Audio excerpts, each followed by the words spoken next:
අයිබෝන් දුවේ පුතේ අද මම ඔයගොල්ලන්ට අරගෙන ආවේ මේ ප්‍රස්ථාර පාඩමේ ගැටලුවක් පළවෙනි පාසල් පෙළ පොතේ 12 වෙනි පාඩම විදිහට තමයි ප්‍රස්ථාර පාඩම එන්නේ. මේ පාඩමේ මම හිතන්නේ ගොඩාක් ළමයි ටිකක් අපහසුයි කියලා මැසිල් නගන මේ මිශ්‍ර අභ්‍යාසයේ තියෙන ගැටලුවක්. ඉතින් දුවේ පුතේ මේ ගැටලු ඉතා නිවැරදිව ඉතා පහසුවෙන් සාදා ගන්න ආකාරය අපි පැහැදිලි කරාට පස්සේ විභාගය ලියන්න සූදානම් වෙන දරුවෝ වශයෙන් ඔයගොල්ලෝ කරන්න ඕන ඒ දින දැනුම අවබෝධය සමග අනිකුත් ප්‍රශ්න වලට පිළිතුරු සැපීමට ඉතාමත් කැමැත්තෙන් යොමු වීම. සිනමෙතුව හැම ගැටලුවක්ම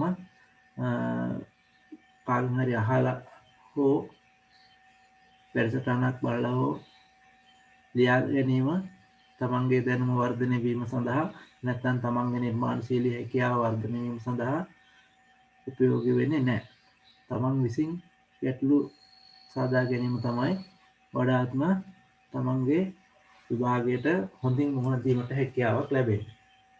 තමන් හොඳ දැනුමෙන් සම්බන්ධ දරුවෙකු බවට පත් වෙන්නේ ඒ විතරයි.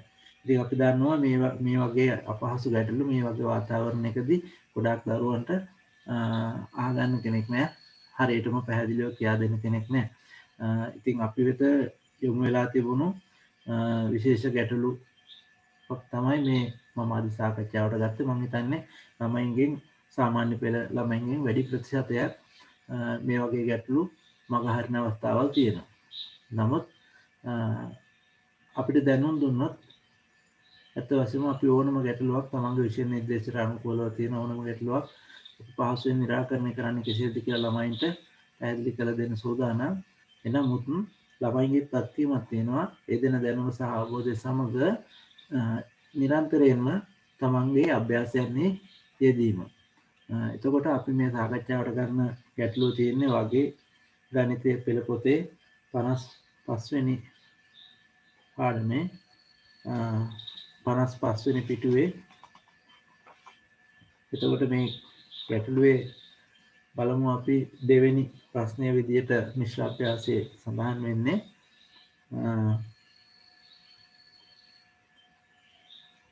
ඒක අපිට කියලා තියෙනවා x ධන 2 හා 3 ඍණ x යන සංඛ්‍යා දෙකකි.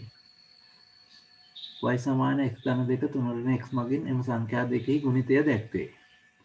පහත දැක්වෙන වගුවේ හිස්තැන් පුරවන්න. සුසු පරිමාණයක් ගෙන ඉහත වහී සිතේ ප්‍රස්ථාරය අඳ දක්වන්න. අඳන ලැබූ ප්‍රස්ථාරයේ භාවිතයෙන් ගුණිතයේ උපරිම අගය සොයන්න, ගුණිතයේ උපරිම වන x අගය සොයන්න. ඔය ආදී වශයෙන් තවත් ප්‍රශ්න ගණනාවක් ප්‍රස්ථාරයේ භාවිතයෙන් අහලා තියෙනවා. ඉතින් අපි ඉස්සෙල්ලම මේ ප්‍රස්ථාරය අඳ ගන්න උත්සාහයක් දරමු. මොකද අපි මේ මූලිකවම අපිට මේ දේ අවශ්‍යයි. ඊට පස්සේ ඒක ඇසුරින්නේ අනිත් ඒවා අහලා තියෙන්නේ. එතකොට මේ ප්‍රශ්නයක් අපි විභාගෙට ලැබුණා දුවේ පුතේ අනිවාර්යයෙන්ම මේ ප්‍රශ්නේ ඉතා හොඳින් කේවල අවබෝධයට ගන්න ඕන. තමන් මේ ප්‍රශ්නය සම්බන්ධ ඉගෙනගත්ත විෂය කොටසත් එක්ක තමන්ගේ මතකයත් එක්ක මේ ප්‍රශ්නෙට මුහුණ දෙන්න ඕන. එතකොට මෙතන කියලා තියෙන්නේ සංඛ්‍යා දෙකක් කියලා තියෙනවා. අපි දන්නේ සංඛ්‍යා දෙක කවුද කියලා මොනවද කියලා අපෙන් අහලත් නැහැ. ඒ සංඛ්‍යා භාග සංඛ්‍යාද නේද? නික්කිලද දශමද ඒ ගැන අදහසක් දෙලත් නැහැ. පූර්ණ සංඛ්‍යාද. ඉතින් ඒවා අපිට විතරක් මේ අවස්ථාවේ වැදගත් වෙන්නේ නැහැ.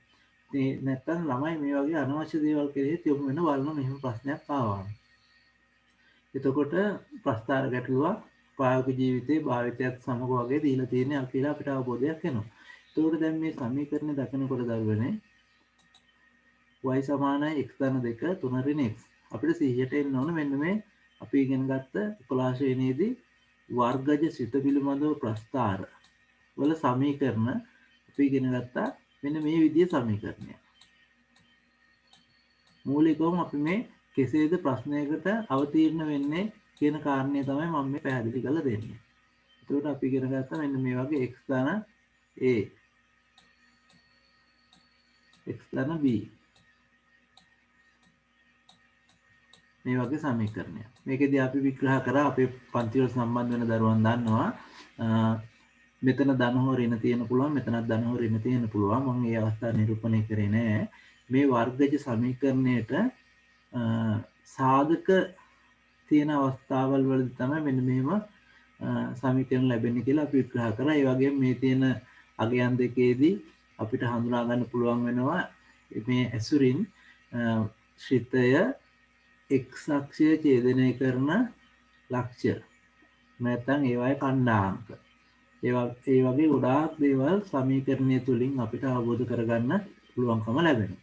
එතකොට මුලින්ම අපි මේ සමීකරණයේ තියෙන ආකෘතිය පිළිබඳව මනා වැටහීමක් අවබෝධයක් තියෙන්න ඕන. අපිට පේනවා මේ x පදය මුල වෙලා තියෙනවා මේ ද්විපද ප්‍රකාශනයේදී. මේ ද්විපද ප්‍රකාශනයේදීත් x පදය තමයි මුල් වෙලා තියෙන්නේ. හැබැයි මේ මෙතනදී x මුල් වෙලා තිබුණාට දෙවෙනි අවස්ථාවේදී x මුල් වෙලා නැහැ.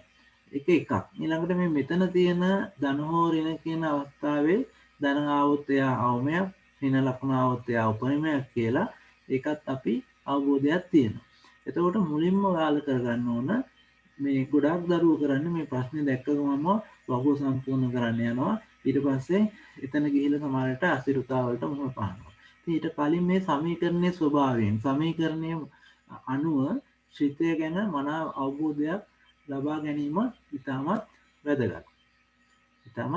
එතකොට අපිට බොහොම මනස සැහැල්ලු වෙනවා ඒ ගැටලුව අපිට පුළුවන් කියලා. අපි බලමු දැන් එහෙමනම් මෙන්න මේ සමීකරණයක් මෙන්න මේ ආකෘතියෙන් සකස් කරගන්න.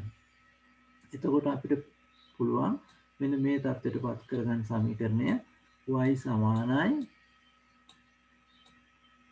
x ධන 2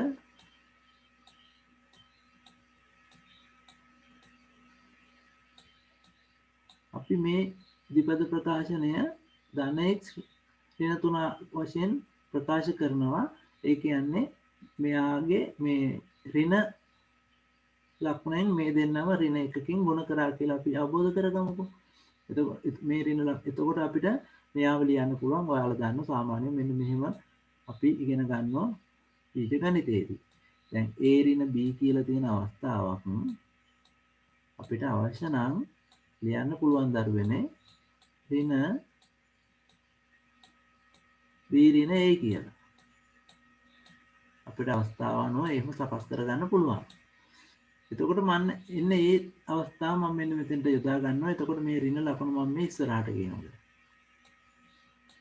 එතකොට මට මෙයාව ලියන්න පුළුවන් x ඍණ 3.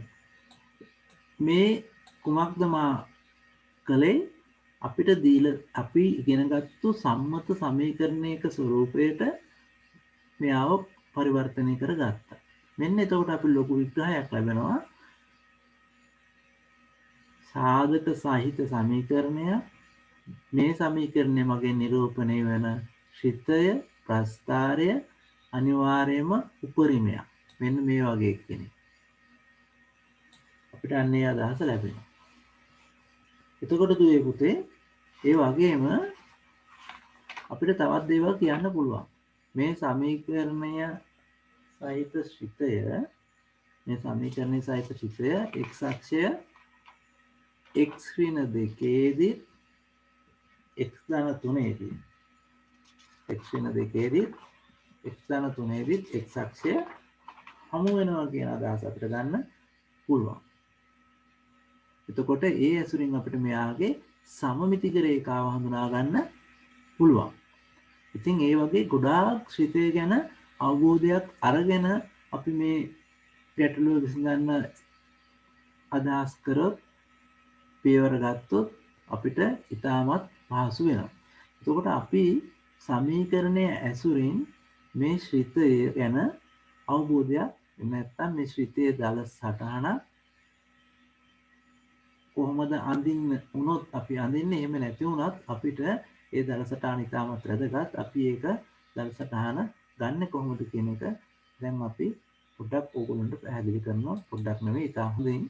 එතකොට දැන් ඒ ගැන මෙන්න මේ වගේ ඔයාලට දල සටහනකට එන්න පුළුවන්.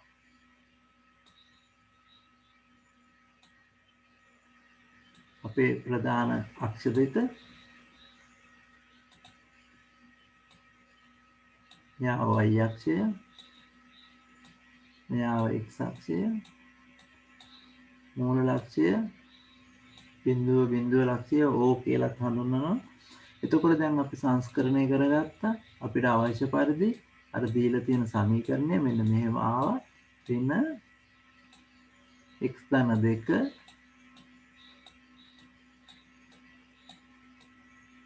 x ධන 2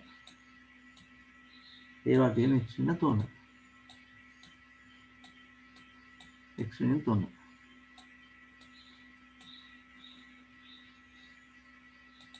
ඉතින් මේකෙන් අපි අවබෝධ කරගත්තා මෙයා උපරිමයක් කියලා. ඒ වගේම x අක්ෂයේ ඍණ 2ේදී අපි හිතමු මේ ඍණ 1 කියලා.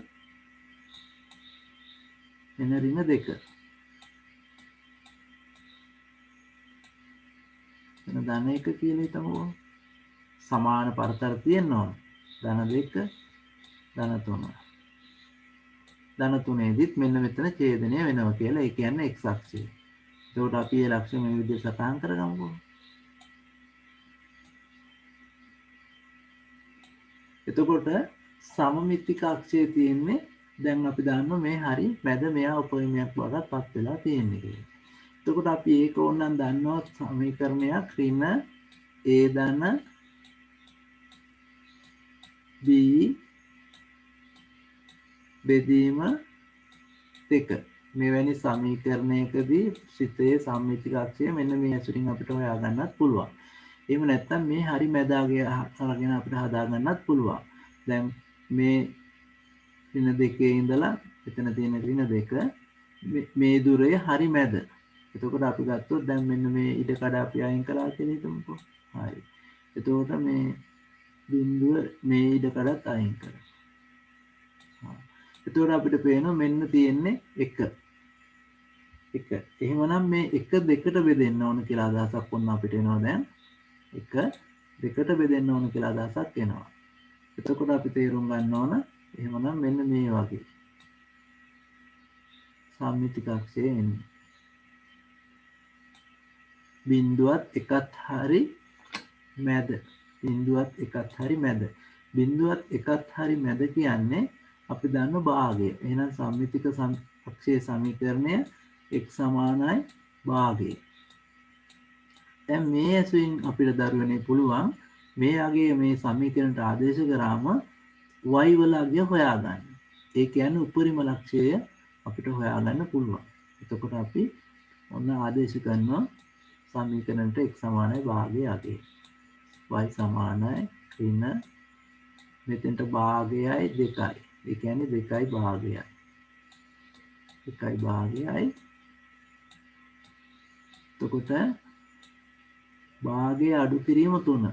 භාගය අඩු කිරීම 3 කියන්නේ ඍණ 2යි භාගය. ඍණ 2යි භාගය. එතකොට දරුවනේ මෙතන ඍණයි 2 ගුණ වුණාම ධන බවට පත් වෙනවා. 2යි භාගයයි කියන්නේ 5 බෙදීම 2 ගුණ කිරීම නැවත වරක් 5 බෙදීම 2. ඒ කියන්නේ දරුවනේ 25 බෙදීම 4. 25 බෙදීම 4. 25 බෙදීම 4 කියන්නේ මෙතන ඍණ ලකුණක් වෙන බව මතක තියාගන්න ඕන. ඍණ 4 ඒවා 6ක් තියෙනවා. ඉතිරි 1යි. ඒ කියන්නේ 6යි කාලයි. එහෙනම් මෙන්න අපි වැදගත් තොරතුරක් හොයාගත්තා. අර හැරොම් ලක්ෂය, වර්තන ලක්ෂය, එහෙම නැත්නම් උපරිම ලක්ෂය කෙනෙක් කෙනාගේ ඛණ්ඩාංක. මොනවද ඛණ්ඩාංක දැන් එන්නේ? භාගය. නැත්නම් 0.5 කියන්නත් පුළුවන්. x අගය භාගයයි y අගය ධන මෙතන දන්නනේ දැන් අපි මේ ඍණය දෙන්න ගුණ වුණාම ධන ආවනේ. අපි ආයෙත් එතන ඍණ යොදාගත්තේ යුත්තේ නෑ. ඒක ධන 6යි කාල. ධන 6යි කාල.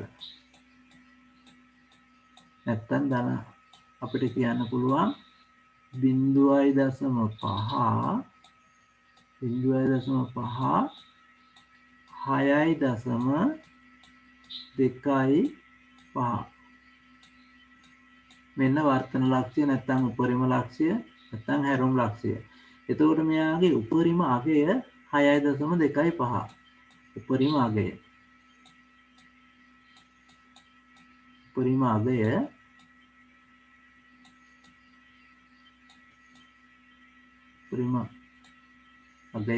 6.25. සිතේ උපරිම අගය. ඔන්න අපි වැදගත් තොරතුරු ටිකක් තහවුරු කරගත්තා. අපිට ප්‍රස්ථාරයේ අර අපේ දීලා තියෙන වගුව සම්පූර්ණ කිරීමේදී මේ බව අපිට තවත් තහවුරු කරගන්නත් පුළුවන්. සමහර වෙලාවෙදී අපිට වගුව සම්පූර්ණ කිරීමේදී මේක ඉතාමත් අපිට වැදගත් වෙන්නත් පුළුවන්. ඉතින් මෙන්න මේ දල සටහන ඕනනම් අපිට දැන් අඳ ගන්න පුළුවන්. මෙන්න මෙතන අපි හිතමු 6.1 කියලා. නැත්නම් 6.25 කියලා. y අක්ෂයේ. එතකොට මේ ශීතය මෙන්න මේ ආකාරයෙන් ගමන් කරන්නේ.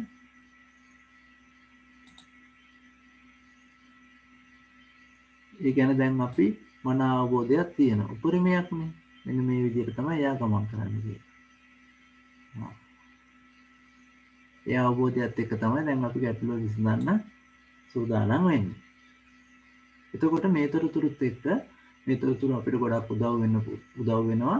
අපි මෙතනදී යලිත් බලමු මෙන්න මේ ආදේශ කිරීම. ඉතාමත් වැදගත් වෙනවා. මෙන්න මේ සුළු කිරීම මේ ඍණ ලකුණු තියෙන අවස්ථාවවලදී එතකොට මෙතනදී මෙතන ඍණයි තිබුණ ගුණ වෙනකොට ධන වුණා. දැන් ධන මෙතන ධන දුවේ පුතේ. ඒක ඍණ නෙමෙයි. ධන. එතකොට ගුණ කිරීම භාග සංඛ්‍යා අපි දන්නවා. හරයෙන් ගුණ වෙනවා. ලවයෙන් ගුණ වෙනවා. එතකොට 6යි කාලය කියලා ලැබුණා. බලමු දැන් අපි අර වගුවට යමු වෙමු.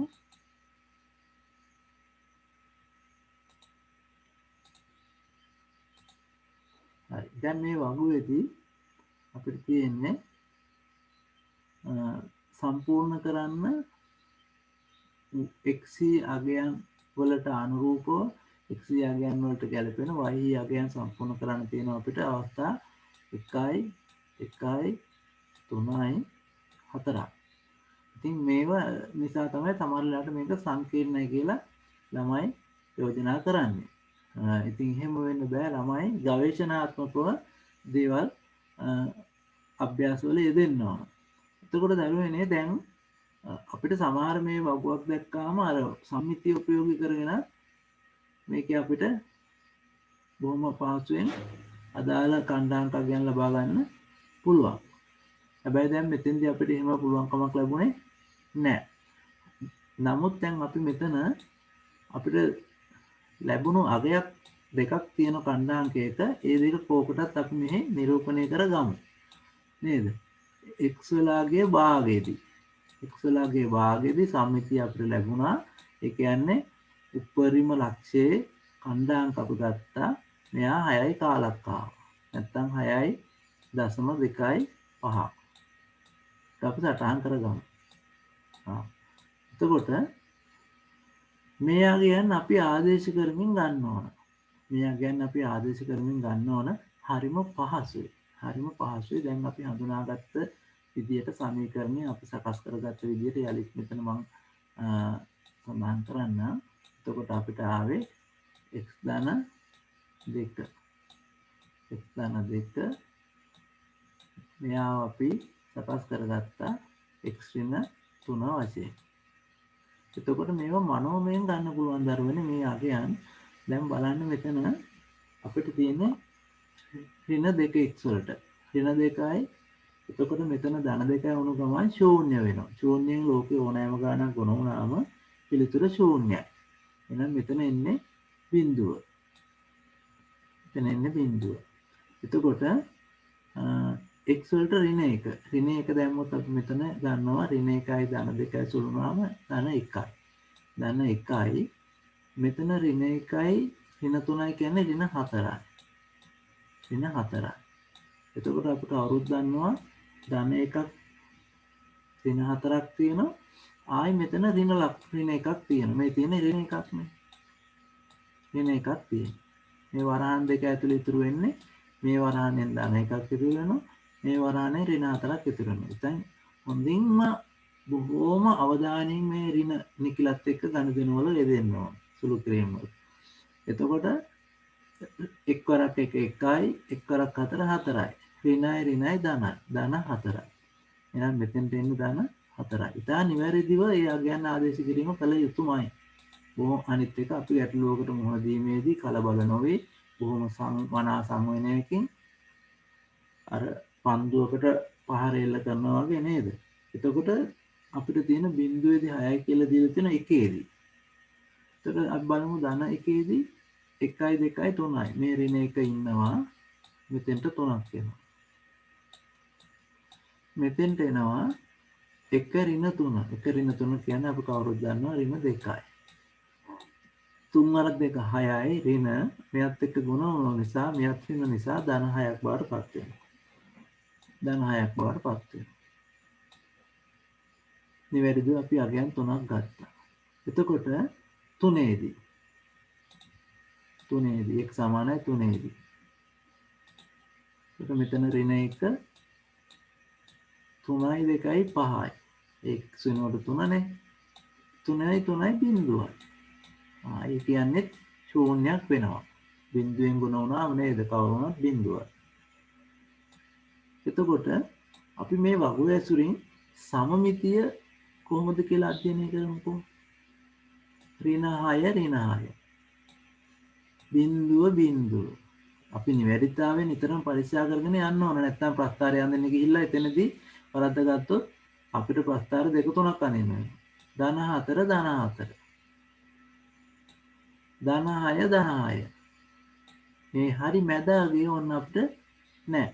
මැදාගේ කොහොමද අපි නිරීක්ෂණය කරගන්නේ මෙතනින් මුණත් x වල අගයන් 0යි 1යි අතර. හොඳට නිරීක්ෂණය කරගන්න x වල අගයන් 0යි 1යි අතර තමයි සම්මිතිය වෙන්නේ. මෙන්න දල වශයෙන් අපි එතෙන්දි අදහසක් ඕනනම් ගන්න පුළුවන්. මෙහෙම තියෙන්නේ. එතකොට x වල අගය අපි දන්න මෙන්න 0 මෙන්න 1. මෙන්න මේ අතර තමයි තියෙන්නේ සමමිතියක් කියලා අවබෝධයක් මෙතනනොත් අපිට එනවා. එතකොට අර දල සටහනට යන්නේ නැතුව මේ වගේ අවස්ථාවකදී මෙන්න මෙතනින් ඒ අදහස අරගෙන අපිට එහෙනම් x සමානයි භාගයේදී y යගේ කීයද කියලා සමීකරණයට ආදේශ කළා y වල අගය හොයාගන්න පුළුවන්. මේ හරි මැදාගය තමයි මේ තියෙන්නේ. අපි දැනට හොයාගත්ත නිසා ආයෙත් හොයාගන්න අවශ්‍ය නැහැ. ඊළඟ වැදගත් කාරණේ අපි මේ කඩදාසිය කොහොමද සකස් කරගන්නේ කියන එක දරුවෙන්. අපි දැන් ඒකට එමු. මේ ප්‍රස්තාරය ඇඳීමට කඩදාසිය. දැන් මෙතන තියෙනවා අපිට උපදෙස් ලැබිලා සුදුසු පරිමාණයක් ගෙන ඉහත සිතේ ප්‍රස්තාරය අද දක්වන්න. මෙන්න මේ සුදුසු පරිමාණය කියන එක ඉතා වැදගත්. ඉතාමත් වැදගත්. මොකද දැන් සමහර වෙලාවට දෙනවා x අක්ෂය දිගේත් y අක්ෂය දිගේත් කුඩා කොටු 10කින් ඒකක එකක් ගන්න කියලා. කුඩා කොටු කියන්නේ අර මිලිමීටර් 2 කොටු. එතකොට ඒ දීලා තියෙන උපදෙස් අනුවම අපි කඩදාසි සකස් කරගන්න ඕන. සුදුසු පරිමාණයක් කිව්වාම දරුවනේ හොඳට මතක තියාගන්න මම නිතරම කියන දෙයක් තමයි මේ දරුවෝ එතකොට කරන්නේ අර x අක්ෂයයි y අක්ෂයයි දිගේ කුඩා කොටු 5 බැගින් තමයි එකකට ගන්න. එහෙම ගන්න එපා. එහෙම ගන්න එපා. ඔක නිතර මම කියන කාරණයක්. ඒම ගත්තොත් අපිට ඒ සුදුසු පරිමාණයක් වෙන්නේ නැහැ. ගොඩක් කට්ටිය කරන්නේ මෙන්න මෙහෙම ප්‍රස්තාර කුලේ හරියට දෙකට බෙදා ගන්නවා. මොම හරියටම දෙකට බෙදා ගන්නවා. ඊට පස්සේ ප්‍රස්තාරය එන විදියකට මෙහෙ ඇඳලා දානවා. මේ කොහෙන් හරි ඔක ප්‍රස්තාරය ඇඳලා දානවා. මේ විදියට එන්න පුළුවන්. මේ විදිහට චූටියට කුඩාවට එන්න පුළුවන්. එහෙම නැත්නම් මෙන්න මේ වගේ එකම පැත්තක මෙහෙම වෙන්න පුළුවන්. එහෙම නැත්නම් එකම පැත්තක මේ විදිහට එන්න පුළුවන්. නැත්නම් ප්‍රස්තාරය අඳින්න ඉඳ නැති වෙලා මෙහෙම වෙන්න පුළුවන්. ඒ නිසා මේ සුදුසු පරිමාණය යොදා ගැනීම මම නිතර අවධානය යොමු කළ තියෙන දරුවන්ගේ ඒක දැන් අපි ඉතා හොඳින් යලිත් වරක් පොඩ්ඩක් නෙමෙයි හොඳින්ම අවබෝධ කරගමු. හරි. දැන් අපි අගයන් හොයාගත්ත ඔන්න සම්පූර්ණ කරපු වගුව. දැන් මේ වගුව ඇසුරින් ඔයාලා කඩදාසිය සකස් කරගන්නේ කොහොමද කියන එක පිළිබඳව මෙතෙන්දි මම යලිතවරක් පැහැදිලි අවබෝධයක් අරන් දෙන්නම්. හරිද? දැන් ඔයාගේ ප්‍රස්තාර කඩදාසිය සම්මත ප්‍රස්තාර කඩදාසිය මේයි කියලා අපි හිතමුකෝ. හරිද? එතකොට මේ කඩදාසිය දැක්කම මෙතන අර 10 ශ්‍රේණියේදී ඔයාලා ප්‍රස්තාර අඳිනා වගේ මෙහෙම හරියට දෙකට බෙදලා සිරස්ව සහ තිරස්ව x සහ y අක්ෂය එහෙම ගන්න යන්න එපා. ඔයා කඩදාසිය ඔහම දැක්කාම ඔයාට කඩදාසිය තියෙනවා මේ වගේ කුඩා කොටු 10න් 10 තියෙනවා. එතකොට මිලිමීටර 2 කොටු. ඔයා මෙතන ඍණ 3 ඉඳලා ඔයාට පේනවා ධන 4 දක්වා තමයි x අක්ෂය ඔස්සේ අපිට අවශ්‍ය අගයන් තියෙන්නේ. ඍණ 3 ඉඳලා ධන 4 දක්වා. ඒ කියන්නේ මෙන්න මෙහෙමනේ අපිට දීලා තියෙන්නේ මේ තේරුම් ගන්නකොට. එතකොට මේ දෙන්නත් අයිති. එතකොට ඔයා මෙතන ඍණ 3 අවශ්‍ය නම් ඍණ 4 ඉඳලා ගත්තත් කමක් නැහැ කියමු. ඊට මදි වුණොත් එහෙම ආපහු අපි ඒක 3 බවට හදමු. එතකොට ඍණ 4 කොටු 10ක් ගියා. ඔයා දකුණු කරා ඍණ 3. තව කොටු 10ක් ගියා ඍණ 2. ඍණ 1. ඒ විදිහට බිංදුව 1 2 3 4. කොහොම ඔයා යොදාගෙන යන්න ඕන. ඉතින් එතකොට ඔයාට තේරෙනවා මෙයාගේ x අක්ෂය අපිට හදාගන්න පුළුවන් කියලා. දැන් අපි ඒක පොඩ්ඩක් අපිට මෙතන ඉතින් මදිකමක් ආපු නිසා මම පරතර ටිකක් කුඩාවට ගන්නම්. ඍණ 4 අපි හිතමු ඍණ 3 කියලා. එතකොට ඍණ 2 ඍණ 1 බිංදුව මේ ඇති වාට මේ ඇති බිංදුව ආවම දැන් ඔයාලා දන්නවා ඔයාගේ කඩදාසිය මෙතන බලනවා 1 2 3 4 ඇතිනේ මේ 4 දක්වානේ තියෙන්නේ. එතකොට මේ බිංදුව හඳුනා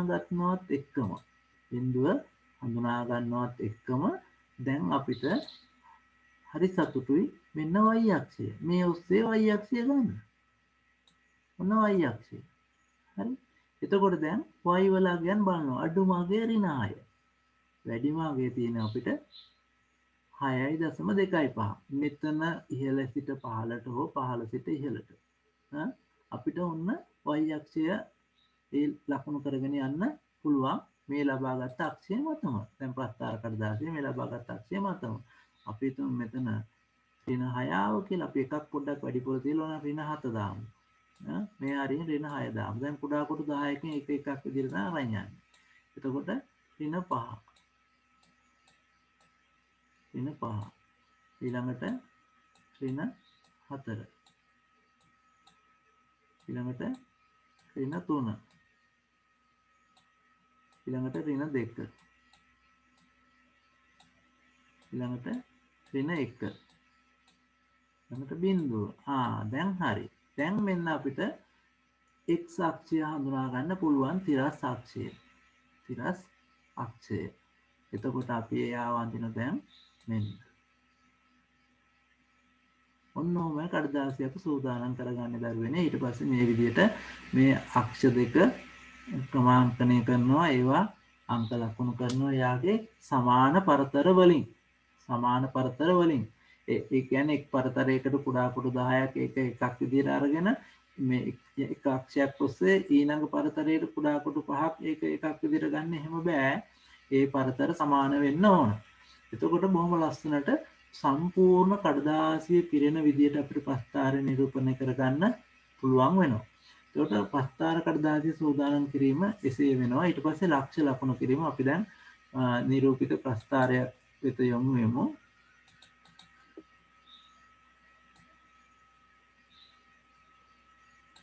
මේ තියෙන ප්‍රස්ථාරය. දැන් අපි ලක්ෂ ලකුණු කිරීම පිළිබඳව අවධානය යොමු කරමු. අපිට මේ ලැබිලා තියෙන අර උපරිම ලක්ෂය එහෙම නැත්නම් වර්තන ලක්ෂය එහෙම නැත්නම් හැරවුම් ලක්ෂය. එතකොට එතන අපි අවබෝධ කරගත්තා x වලගේ භාගයයි y වලගේ 6.25 නැත්නම් 6යි කාලය. x සමානයි බිංදුවේදී අපේ වග්ගෝ දැන් ඔයාලට මතක තියෙනවනේ y 6යි.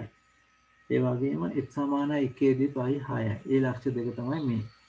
මේ තියෙන්නේ x සමානයි ඍණ 1 දී y වලගේ 4යි. ඒ වගේම අර වග්ගු සම්මිතිය උපයෝගී කරගෙන බලා ගන්න පුළුවන්. මේ තමයි x සමානයි 2 දී. x එක මෙතනනේ 2 දී. එතකොට අපි අනිත් ලක්ෂ ටිකටත් යමු. එතකොට දරුවනේ දැන් ඔයාලා මේ අභ්‍යාස වැරදියට එහෙම ගණන් හදලා තිබුණා නම් ඔයාලට අඳිනකොට හරියට ප්‍රස්තාරය ආවේ නැහැ කියලා ඔයාලා තේරුම් ගත්තා නම් මෙන්න මේව බැලීම තුලින් මේ වැඩසටහන නැරඹීම තුලින් ඔයාලා ඒව යලි යලිත් සෑදීමට බොහොම උනන්දු වෙන්න ඕන. ආපහු ඒවා අඳින්න ඕන. ඒකෙන් තමයි ඔයාගේ හැකියාව වර්ධනය වෙන්නේ. එසේ නැතුව මේ කියා දෙන දේවල් ඕන තරම් බැලුවා කියලා ඔයාට වැඩක් වෙන්නේ නැහැ. ඉතින් අපි දන්න කොච්චර මාධ්‍ය වලින් කවුරු කොහොම කියා දුන්නත් අපි තාමත් නිවැරදි ක්‍රමවේදයන් ඔස්සේ ඔයගොල්ලන්ට මේ අවබෝධය දැනුම ලබා දෙනවා කියලා. ඉතින් අපිත් එක්ක එකතු වෙලා ඉන්න ළමයිත් ඒ පිළිබඳව හොඳින් දන්නවා. එතකොට මේ තියෙන්නේ x සමානයි ඍණ 2දී y බිඳුවයි කියන ලක්ෂය අපි හඳුනාගත්ත කලින් මේ තියෙන්නේ x සමානයි 3දී y බිඳුවයි කියන ලක්ෂය. එතකොට ඉතිරි ලක්ෂ දෙකත් අපි ලකුණු කරපු ආකාරය බලාගමු. මේ තියෙන්නේ y වල අගය ඍණ 6 වෙනවා. y වල අගය ඍණ 6 අපිට ලැබෙන අවස්ථාව y ඍණ 6යි x 3යි. x ඍණ 3යි x ධන 4යි. x ඍණ 3යි x ධන 4යි. මෙන්න මෙතෙන්ට තමයි y ඍණ 6 ආගේ එන්නේ. මෙන්න මෙතෙන්ද දුවේ පුතේ. එතකොට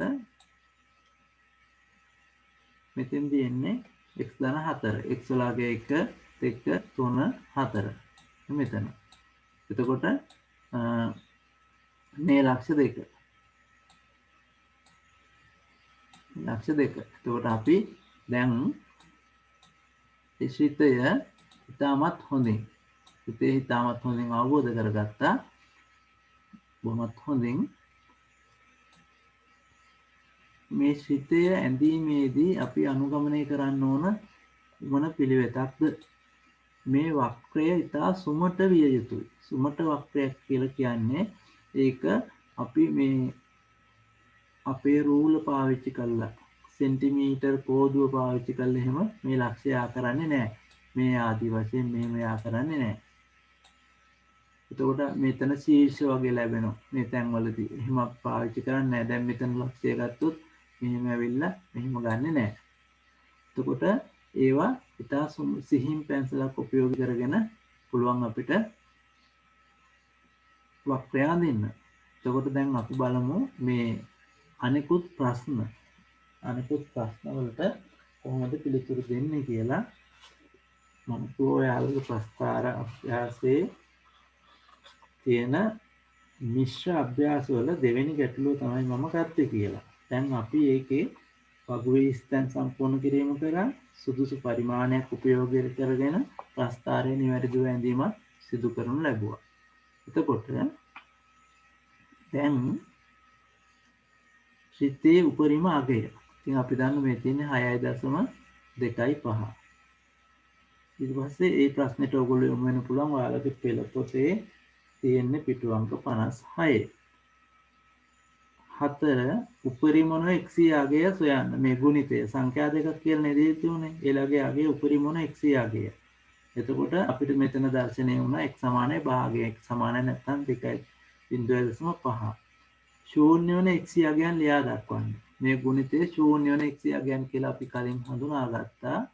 ඒ කියන්නේ y අගයේ ශූන්‍ය වන අගයන් මේ තියෙන ඍණ 2යි ධන 3යි. ඊට පස්සේ කියනවා මෙන්න මේ පරාසයක් යම්කිසි පරාසයක් දෙනවා. y මෙන්න කියන y විශාලයි 3 සමාන බව පෙන්නලා නැහැ. එහෙම වන x අගයේ ප්‍රාන්තරය. ඉතින් අපි දන්නවා මෙන්න y සමානයි 3 රේඛාව අපි නිරූපණය කරලා තියෙනවා. මේ රේඛාව ඔයා ප්‍රස්තාරේ එහෙම නිරූපණය කරාට කමක් නැහැ ඔයාගේ පැන්සලෙන්. එතකොට මෙන්න මේ ලක්ෂ්‍ය දෙන්න ගත්තොත් මෙන්න මේ අපි මෙතනින් ඉහළ තමයි y අගය 3ට වඩා වැඩි වෙන්නේ. එතකොට මේ xc පරාසය සඳහා අපි කළ යුත්තේ ඔයාට ඒක දල වශයෙන් දැක ගන්නත් පුළුවන්. එහෙම නැත්නම් මෙහෙම රේඛාවල් ඇඳලා තිබ්බත් කමක් නැහැ. ඉතින් මෙන්න මේ වගේ මෙහෙම ලම්බක x අක්ෂයට ඇඳීමෙන් ලබා ගන්න ඕන. එතකොට අපිට x දර්ශනය වෙනවා ඍණ 1.3 ආසන්න වශයෙන් ධන 2.3. ඉතින් ඒ දශමයක් එහෙම වුණා කියලා ඒකේදී අපිට ප්‍රශ්නයක් නැහැ. ඉතින් එතකොට කොහොමද අපි පරාසය ලියන්නේ? ඍණ 1.3ට වඩා x අගය වැඩි වෙලා ධන 2.3ට වඩා x අගය අඩු වෙලා. එතකොට ඒක අපි මනවින් මෙතනින් අවබෝධ කරගන්න ඕන. මෙන්න මේ තුල තමයි x අගය තියෙන්නේ කියලා. මෙන්න පරාසය x වල පරාසය. එතකොට මේ පරාසය අපි ලකුණු කරනකොට ඔන්න අපිට ලකුණු කරන්න පුළුවන් කොහොමද x අගය මම මෙතනම නිරූපණයක් කරලා පෙන්නන්නම් ඍණ 1.3 ඍණ 1.3ට වඩා වැඩි x නමුත් x වල අගය 2.3ට වඩා අඩුයි. මේකට තමයි අපිට ප්‍රස්ථාරවලදී ඇත්තටම ලකුණු 2ක් 3ක් වගේ වැඩි ප්‍රමාණයක් ලැබෙන්නේ දරුවෝ. හොඳයි. තේරුම් ගන්න ඒක හරියට ලියන්න. මෙතන සමාන ලකුණ යෙදුණා නම් මෙන්න මෙතන සමාන ලකුණ එනවා. මෙතන සමාන ලකුණ එනවා. මේ කියන්නේ y වල අගය 3ට වඩා වැඩි වෙන. මෙන්න මේ ටිකේදී. මේ ටිකේදී x වල අගය ප්‍රාන්තරය කෙසේද කියලා. එතකොට මේ අවස්ථාවවලදී මෙතනදී x ඉන්නේ මේ. එතකොට මෙහෙට යන්න x වල අගය මෙහෙට මෙහෙම එනවා. ඊට පස්සේ මේ ආසන්න මෙහෙම ඇවිල්ලා මෙතෙන් දෙනකොට x වල අගය මෙතන. එතකොට ඒ තුල x ඉන පරාසය තමයි මේ ඍණ 1.3 ධන 2.3. එතකොට ඒක අපි VG ආකාරයෙන් ලියන එක ඉතාමත් පහසුයි. නැත්නම් ඍණ 1.3ක් ධන 2.3ක් අතර කියලා කිව්වත් වචනෙන් හරි. මේ වචනවලදී අර අතර දක්වා තෙක් එතකොට සිට ඍණ 1.3 සිට කියලා ඒ වචනවල අර්ථය සිස්සත්ත පන්තිවලදී පවා කියා දෙනවා. ඉතින් ඒක ගැනත් අපි දවසක් හොඳ අවබෝධයක් වලට යොමු කරා. ඉතින් ඒකෙදි ඒ වචනවල ඒවයි යම්කිසි දෝෂ ඇතිවන්න ඉඩකඩ වැඩි නිසා මෙහෙම පෙන්වුම් කිරීම ඉතා වැදගත්. ආකාර දෙකකින්ම දෙන්නත් පුළුවන්. එතකොට මෙන්න මේ ඡේදන ලක්ෂණ අනිත් එක අපි හඳුනා ගන්න ඕන. මේ තමයි අර සමීකරණයේ මූල. එහෙම නැත්නම් සමීකරණයේ විසඳුම්. ශ්‍රිතය දක්වලා තිබුණු සමීකරණයේ විසඳුම්. මූල. ඉතින් ඒවා පූර්ණ අගයන් ගන්නවා මේ අවස්ථාවවලදී. නිකිලමය අගයන් ගන්නවා. හරිද? ඒ නිසා තමයි අර අපිට සාධක දෙකක් ඇසුරින් විපද ප්‍රකාශන දෙක ගුණිතයක් ඇසුරින් ශ්‍රිතයේ සමීකරණය ලැබුණේ. ඒ බව මනාව අවබෝධයක් තියෙනවා. එතකොට අපිට කියනවා ඊළඟ ප්‍රශ්නය 7 x කුමනාගේ ප්‍රාන්තරය තුල විචලනය වන විට ගුණිතය ක්‍රමයෙන් වැඩි වේද? x කුමනාගේ ප්‍රාන්තරය තුල විචලනය වන විට x කුමනාගේ ප්‍රාන්තරයක් තුල මේ ගුණිතය කියන්නේ ශ්‍රිතය වැඩි වෙනවද කියලා. ශ්‍රිතය වැඩි වෙනවද කියලා කුමනාගේ ප්‍රාන්තරයක් තුල. එතකොට අපි බලමු දැන් ශ්‍රිතය වැඩි වෙනවා කිව්වාම අපිට මෙතන ඍණව වැඩි වෙනවද ධනව වැඩි වෙනවද ඒකම අදහසක් නැහැ. මම අවශ්‍ය නම් ඔයාලේ ප්‍රශ්නේ දෙසට යොමු කරන්න. එලිට කතාව. ඉතින් x කුමනාගේ ප්‍රාන්තරය තුල විචලනය වන විට ගුණිතය ක්‍රමයෙන් වැඩි වේද? එතකොට ගුණිතය ධනව වැඩි වේද ඍණව වැඩි වේද කියලා එහෙම වෙනම විග්‍රහ කළා නැහැ. ක්‍රමයෙන් වැඩි වෙනවා. ඒක බලමු අපි ප්‍රස්ථාරය දෙසට යමු වෙලා.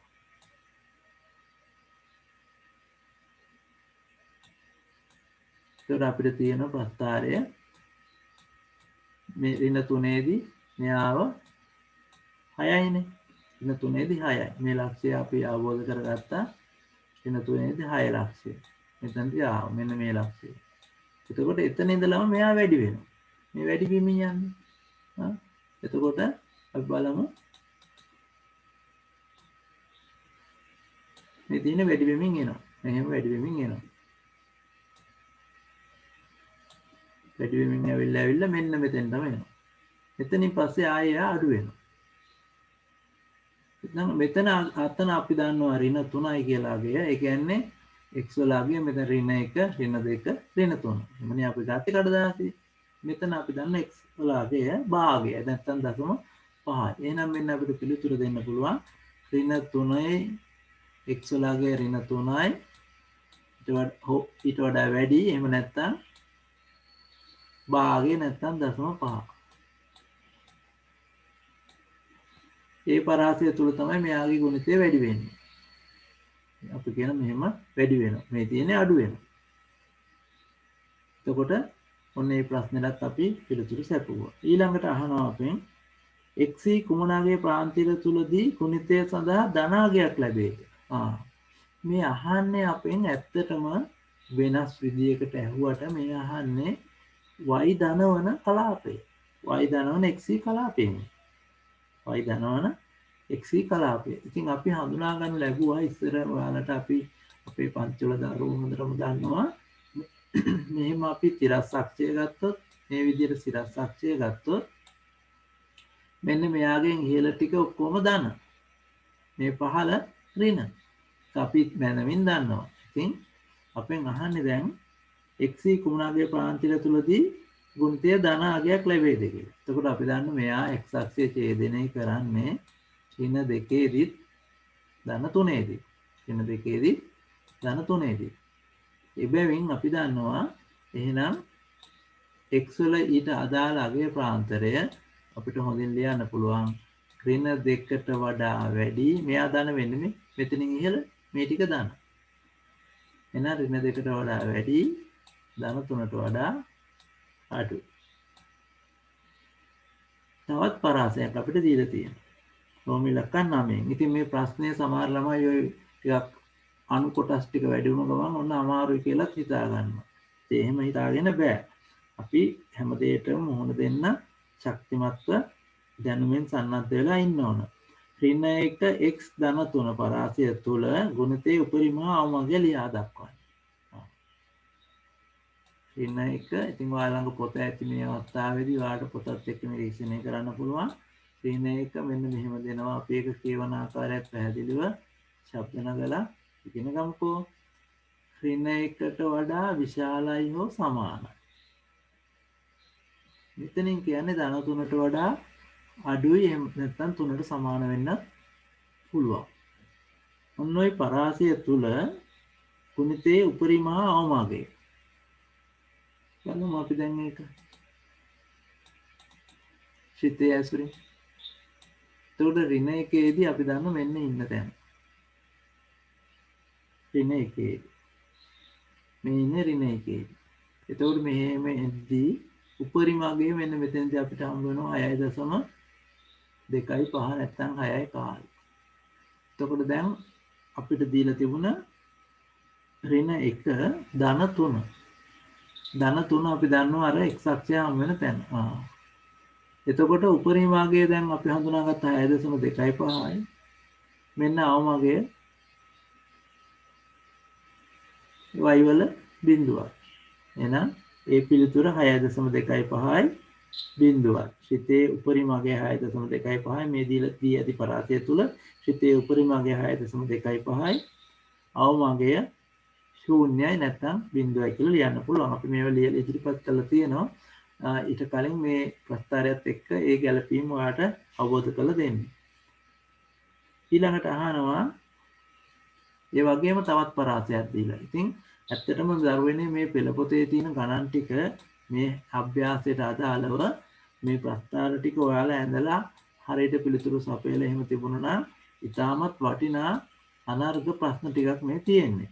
ඉතින් ඒවා සමහර ප්‍රශ්න තියෙනවා කීප වතාවක් පොත් මුද්‍රණයේදී සංශෝධනය වෙච්ච ඒවලු. ඉතින් මේ ප්‍රශ්න ඔයගොල්ලෝ හොඳට කියවලා අවබෝධ කරගෙන මේවායි චිතයන් ඇඳලා පුරුදු පුහුණු වුණා නම් දැනුමෙන් ඉතාමත් හොඳින් සන්නද්ධ වෙන්න පුළුවන්. මෙන්න මේ පරාසය තුල ගුණිතයේ උපරිම අවමගය ලියා දක්වන්න. මේ තවත් පරාසයක් දීලා. තවත් පරාසයක්. එතකොට මෙතනදී x වලගේ 5 ඊට වඩා වැඩි 8 ඊට වඩා අඩු. එතකොට මේ ශිතය සඳහා අපිට ලැබිලා තිබුණේ x වල ඒ කියන්නේ පරාසය ඍණ 3යි ධන 4යි අතර අපිට මතකයි. ඍණ 3 ඉඳලා ධන 4 දක්වා විතරයි x පරාසය දීලා තිබුණේ. මෙතන දීලා තියෙනවා 5යි 8යි. 5යි 8යි කියන්නේ මෙන්න 5 8 අපි තාම මෙහෙට යනවා. එතකොට ඒ තුල අපේ මේ ස්වභාවය විමසනවා. ගුණතියේ උපරිමාමගය. එතකොට අපිට එක් පිළිතුරක් වශයෙන් ඉදිරිපත් කරන්න පුළුවන් දී ඇති පරාසය තුල. ඒ කියන්නේ ශ්‍රිතය ඇඳි පරාසය තුල මෙවැනි පරාසයක් දක්නට නොලැබේ. කියලා එහෙම ලියන්නත් පුළුවන්. එහෙම පරාසයක් දක්නට ලැබෙන්නේ නැහැ කියලා. ඒක දැන් අපි මෙතනින් ඔයාලට අරගෙන අවබෝධ කරලා දෙන්න. දැන් අපි බලමු මේ තියෙන්නේ. නේද? දැන් අපි මෙතනින් නැවතුණා. මෙතන තමයි අපේ ආවේ අගය. මෙතන ආවේ ලක්ෂය. එතකොට මෙතනින් මේ පැත්තට අපි මෙහෙට ගියේ නෑනේ මේ. 1 2 3 4ෙන් නැවතුණා. එතකොට අපි මෙහෙට ගියේ නෑ. එතකොට දරුවනේ මොකක්ද මේ සිදු වෙලා තියෙන්නේ? හරිද? මොකක්ද සිදු වෙලා තියෙන්නේ කියලා අපිට එතන ලියන්න පුළුවන් මේ දී ඇති පරාසය තුල ශ්‍රිතය නොපවතී කියලා. හරිද? ඒක එකක්. ඊළඟට දරුවනේ අපි මේ පරිගණකයේ අන්තර්ජාලය ඔස්සේ ඉගෙනුම් ලබනකොට යම් යම් දත්තයන් වල පොඩි පොඩි අඩුපාඩු මෙතනදිත් අපිට ලැබෙන්න පුළුවන්. ඒව පොඩ්ඩක් අවබෝධ කරගන්න. මොකද මෙතන අපේ මේ පරතරයන් අතර ඍණ 2 ඍණ 3 ඍණ 4 ඍණ 5 ඍණ 6 තියෙනවා. ඒ ඍණ 6ට එකෙල්ල බැලුවොත් මෙතන නමුත් ඍණ 6 කියන එකේනා මෙන්න මෙතනට එනවා. හරිද? එතකොට අපේ මේ ලක්ෂ දෙක අපේ මේ රතු පාටෙන් ලකුණු කරපු ලක්ෂ දෙක අපිට භාවිතා කරන්න පුළුවන්. මෙතන පොඩි දෝෂයක් වෙලා තියෙනවා අපේ ඒ පරිගණකයේ ඇසුරින් මේක සකස් කිරීමේදී කොහොම හරි මේ ඍණ 6 මේ ලක්ෂය තමයි ඍණ 6. හරිද? මේ ලක්ෂය ඍණ 6 මේ ඍණ 6 දර්ශනය වුණා මෙතන නිසා මම කීපතාවක් මෙන්න මෙතන තමයි ඒ ලක්ෂය කියලා හඳුන්වා දුන්නාට දරුවනේ මේ નિયમિત ලක්ෂ දෙක මේ තියෙනවා. හරිද? ඒක පොඩි දෝෂයක්. මොකද මෙතන අපිට ඍණ 4 ඍණ 5 කියලා කොටු 10ක් අතර එක පරතරයක් අරගෙන තව පරතරයක් කොටු 5කින් ගන්න බෑ. මෙතන ඒ ඍණ 6 අපේ මුද්‍රණය වෙන්න ඕන තැන ඒක පොඩි දෝෂයකින් මෙතෙන්ට යෙදිලා තියෙනවා. ඒක පොඩ්ඩක් අපි ආපහු නිවැරදි කරගමු. ඉතින් ඒක මෙච්චර කරුණු අපි අවබෝධ කර ගැනීමේදී මේ පොඩි දෝෂයක් වුණා. ඉතින් ඒක මෙතන මුද්‍රණ දෝෂයක්. එතකොට ඍණ 6 මෙතන තියෙන. එතකොට මේ ලක්ෂය අපි දන්නවා ඍණ 1 ඍණ 2 ඍණ 3 ඍණ 3 ඍණ 3 ඍණ 6 නේද? එතකොට අපි ඒක හොඳට දැන් ඒක සකස් කරගන්න බලන්න අපහු. ඒ වගේම මෙතන 1 2 3 4 ධන 4 ඍණ 6 ඒ ලක්ෂ දෙක හරියට නිරූපණය වෙලා තියෙනවා. මෙතන අපිට ඒ දෝෂය වෙන ඍණ 6 මෙතන දැర్శණය වීම. එතකොට දැන් අපිට මේ දී ඇති පරාසය තුල ශ්‍රිතය නොපවතී කියලා ලියන්නත් පුළුවන්. ඒක එකක්. ඒක ලිව්වත් ඔයාලට නිවැරදි පිළිතුර සඳහා ලැබිය යුතු ලකුණු ලැබෙන්න ඕන. එසේ නොවුනත් ඕනනම් අපිට ඒක හොයාගන්නත් පුළුවන් හැබැයි. හොයාගන්නත් පුළුවන්. ඒ ගැන මම ඔයාලට අවබෝධයක් අරගෙන දෙන්නම්. ඉතින්ලා අපි මේ පිළිතුරු ටික අපේ සකස් කරපු ටික අපි හොඳට ඔන්න දැන් ඔයාලට පෙන්වන්න කරන්න. මේ තියෙන්නේ. ඒ අදාළ ප්‍රශ්න අංකත් එක්ක පිළිතුරු ඔන්නෝම ලියුවාම තාමත් ප්‍රමාණවත්. හරි. දැන් මෙන්න මේ විදිහට අපි දී ඇති පරාසය තුල මෙහිම පරාසයක් පවතින්නේ නැහැ කියලා ලියන්න පුළුවන්. එතකොට මම මේ වැඩි දුර තොරතුරුත් මේවා පෙන්නලා තියෙනවා. එහෙම නැත්නම් අපිට x සමානයි 5 දී y වල අගය හොයාගන්න පුළුවන්. මේ තියෙන x සමානයි 5 අවස්ථාව වන විට මෙන්න y වල අගය අපි හොයාගත්ත ඍණ 14. x සමානයි 8 දීත් අපිට y වල අගය හොයන්න පුළුවන්. මෙන්න අපි ආදේශ කරලා හොයාගත්තා. දැන් ආදේශ කිරීම යලිත් වාට කියා දෙන්න ඕනේ. ඔයා දන්නවා. x සමානයි එතකොට 8 වන විට y යගේ ඔන්න ඍණ 50. ඍණ 50. එතකොට මෙන්න අපිට ලැබුණා අර දීප පරාසය තුල y යගයන් දෙක ඍණ 14යි ඍණ 50යි. එහෙනම් අපිට මේ ඇසුරින් අවශ්‍ය නම් මොන දෙන්න පුළුවන් මොකද අපි මේ පරාසය විමසපු පරාසය ශ්‍රිතය ඇඳි පරාසය තුළ නොපැවතුනත් මේම ගන්න පුළුවන්. එතකොට අපිට උපරිමගේ ඍණ 14 බවත් අවමගේ ඍණ 15 බවත් අවබෝධ වෙනවා. එතනදී අපි දන්නවා මේ ඍණ මේ සංඛ්‍යාත්මක අගය විශාල වුණාට එයා ඍණ නිසා එයාගේ අගය අඩු වෙනවා. ඒ කියන්නේ අපි දන්නවා ඍණ 3 ඍණ 4 ගත්තොත් ඍණ 4ට වඩා ඍණ 3 විශාලයි නේද? ඒ නිසා තමයි මේම වෙන්නේ උපරිමගේ ඍණ 14 අවමගේ ඍණ 50යි කිය. එතකොට අපිට අර අක්ෂ දෙක ගත්තොත් ඒ අක්ෂ දෙක ඔයා සිහි වෙන්න ඕන මෙන්න මේ විදිහට තිබුණේ අපේ අක්ෂ දෙක. එතකොට y වල අගය මෙතන ඍණ 14 ඊට පස්සේ ඍණ 50 දක්වා මෙහෙට විහිදෙනවා. ඍණ 50 දක්වා විහිදෙනවා. එතකොට අපිට එක් ආකාරයකින් මේ විදිහට පිළිතුරු සපයන්නත් පුළුවන්. ඉතින් දුවේ පුතේ මම විශ්වාස කරනවා ඉතාමත් හොඳ දැනුමක් අවබෝධයක් වාට මේ ගැටලුව निराකරණය කිරීම තුළින් ලබා ගන්න පුළුවන් වුණා. ඉතින් ඒ විදිහට ඔයගොල්ලෝ ඉතාමත් හොඳින් මේ ගැටලු වලට ලැබෙන සෑම ගැටලුවක්ම ඉතාමත් හොඳින් බොහොම එක වතාවක් උත්සාහ කළා බෑ. කිහිප වතාවක් උත්සාහ කරමින් ඒවා හදාගන්න ඒවට පිළිතුරු සකස් කරගන්න තමන් අරමුණු කරගන්න ඕන. ඒක තමයි අවශ්‍යතාවය. එතකොට අපි මේ උත්සාහ කරේ මේ ශ්‍රිතය සම්පූර්ණයෙන්ම තිරේවාට දර්ශනය කරන්න. මොකද අර පොඩි දෝෂයකුත් ආපු නිසා යලිත් වරක් ඒ දෝෂය අපි කොහොම හරි හඳුනා ගන්න ලැබුණේ. ඒ නිසා එහෙම අපි ගණන් හැදීමේදී ඔයාලට උනත් ආධුනික වශයෙන් එහෙම දෝෂයන් එන්න පුළුවන්. එතකොට ඒවා හොඳ අවබෝධයක් තිබුණාන් පස්සේ අපිට ඒක निराකරණය කරගන්න පුළුවන්. අපිට මෙතෙන්ට ආපු දෝෂය මෙන්න මේ ඍණ 6 මුද්‍රණයේදී අපේ මෙතෙන්ට ඉහළට ඇවිල්ලා තිබුණා. මේ ඍණ 6 මෙතන නෙමෙයි වෙන්න ඕන. අපි ඒකට අවබෝධය කරලා දුන්නා මෙන්න ඍණ 6. හරිද? එතකොට මේ ලක්ෂ දෙක රතු පාටින් මෙහෙම ලකුණු වෙච්ච ඒ අවසානයේ තියෙන ලක්ෂ දෙක තමත් හරි. තමත් හරි. එතකොට ඒක අපි යලිත් තරම් පෙන්වන්නම් අවශ්‍ය. ඔයාලට ප්‍රස්තාරය ඇඳ ගන්න පුළුවන් ඕවා. ගෙදරදී බොහොම ලස්සනට ප්‍රස්තාර එකක් නෙවෙයි කිහිපයක්ම ඇඳලා පුරුදු වෙන්න ඕන. මෙන්න ඍණ 6 මෙතෙන්ට එන්නේ. මොකද මේ කුඩා කුරු 10කින් ඒකක එකයි. කුඩා කුරු 10කින් ඒකක එකයි. අපි ඔයාලට කියා දුන්නා කඩදාසි සකස් කරගන්න විදියත් ඍණ 3 ඉඳලා ධන 4 දක්වා කිව්වම ඔයා මෙන්න මෙතන ඉඳලා මෙතන ඍණ 3 මෙතන ඍණ 2 මෙතන ඍණ 1 බිඳුව ලකුණු වුණ ගාම තිරස් අක්ෂය සිරස් අක්ෂය ඒ කියන්නේ y ඇඳ ඊට පස්සේ යා ඔස්සේ යාගේ අගයන් ලකුණු කරගෙනකොට අපිට හම්බ වෙනවා මෙන්න x අක්ෂය නැත්තම් බිඳුවයි බිඳුව නැත්තම් o කියලා අපි හඳුන්වන ලක්ෂය. ඉතින් මේ විදිහට කඩදාසි සූදානම් කර ගැනීමේ දැනුමක් දුන්නා. එතකොට දැන් අපි තවත් මේ වගේ ගැටලුවකින් අපි අලිත් හමු වෙමු දුවේ පුතේ. ඔබ සැමට තෙරුවන් සරණයි. අපේ නාලිකා YouTube නාලිකාව නරඹන ඔබ මේ වගේ ගැටලු අපි ඉදිරිපත් කරාම විසඳුම් ඒ ඔයාලට ශනිකව දැන ගැනීමට පහසුවක් තියෙනවා. ඔයගොල්ලෝ ඒ නාලිකාව subscribe කරලා like කරලා තියාගන්න. හැමෝටම තෙරුවන් සරණයි.